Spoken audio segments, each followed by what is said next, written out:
So this is a video about should Fukushima use bananas, and the name is supposed to pop up. Should Fukushima use bananas to power the future? And there's a comment there, and so when you click on it from Huma in Team, what you ended up with was, and I'll get rid of this one here, Tim Worstall. The Fukushima radiation leak is equal to 76 million bananas. 76 million bananas. Wow. Just wow, Tim.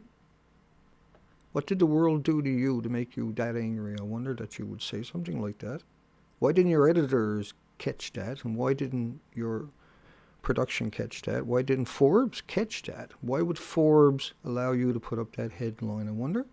76 million bananas. And what he's doing is he's talking about disintegrations per second with becquerels in the nuclear terminology of 40 trillion becquerels released into the Pacific Ocean so far. Now this article came out on the 10th day of 2013, so it wasn't very long ago. It's kind of interesting because Forbes went up for sale a couple of months later.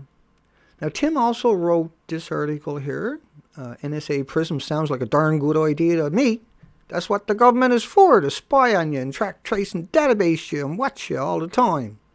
Well, you can't make that stuff up. But yeah, Forbes went up to sale because they got people like that there, and the editors won't stop it, I guess. I don't know what's going on. Now, Tim, he's got a blog. It's really bad. I'm not going to dwell on that one. But he sells, he's a consultant and a dealer in scadium and other exotic metals. Well, scadium is an isotope. It's a short-lived isotope, which is really interesting, isn't it? That here's somebody that understands that, makes a living off that, but he's claiming that 76 million bananas is the equivalent of the radiation coming out of Fukushima. So what he's doing is he's equating bananas with uranium-234, uranium-235. So if you took a piece of uranium-234, 235, the same size as a banana, you can kill everybody in your community. And then you can go to every community on the planet with that one piece, the size of a banana, the single banana, and you can kill everybody in every community. If you were to drop that into a lake, you would pollute the lake till the end of time, and you would go to jail till the end of time. You would be the biggest criminal on the planet till the end of the time. If Al-Qaeda had a banana size of uranium, which is what he's equating it to in this article here, and it's amazing that Forbes never caught this and that their editors never stopped this. But if you had a banana-sized piece of uranium or plutonium, that's a dirty bomb. It's the same thing that they use in the A-10 Warthog to fire in other countries, but that's uranium-238 because it's underwent chain reaction. That's why 234, 235, the plutoniums, 24,000-year half-life, but it's so deadly, it's so gets into your body so readily, it's equated into your system so fast. This is amazing that somebody that deals in heavy metals, and scadium is actually a byproduct of uranium. And so he's equating uranium, 234, 235, that's coming out of Fukushima non-stop. At the New York Times, we're saying it's 600 tons a day. We got peer-reviewed models that show that the ocean is radiated just after the first 2 weeks of the releases in a 6-year period, but that's just using cesium-137, which is code word for uranium and plutonium, by the way. Because you'll never hear uranium plutonium put into a sentence. But it's amazing that Forbes done that. What were they up to that they allowed this creature to write this article? And what is he up to write this article? He got 92,000 views on it. This is outrageous. This is an absolute betrayal of humanity that somebody would equate a banana with uranium-234, 235. Remember, reactors don't run on bananas. They run on uranium, plutonium. They don't run on strontium. They don't run on iodine-131 with a half-life of 7 days, right? Think about the iodine-129 with a half-life 15 million years. Iodine-129, 15 million year half-life, right? And a half-life, you got to multiply it by 10.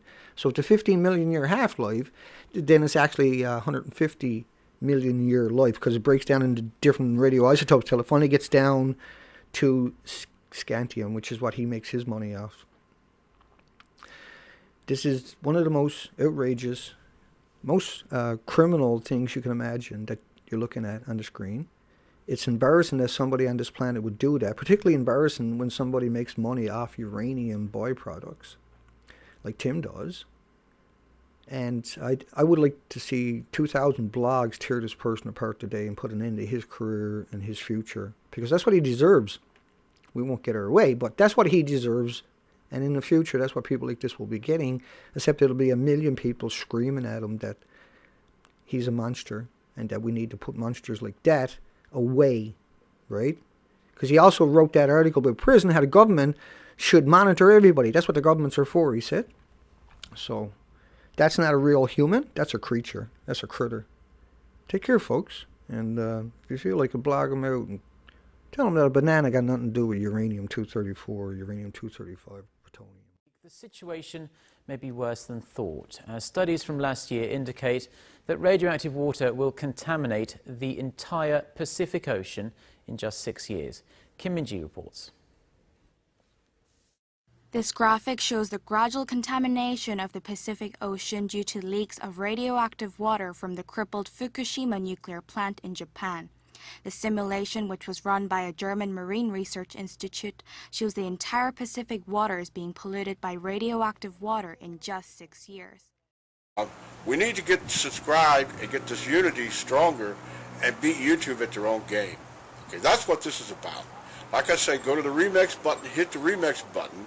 That way you'll have this video and keep up with this. Otherwise, you know, YouTube's just going to control us, guys, and it's really bad.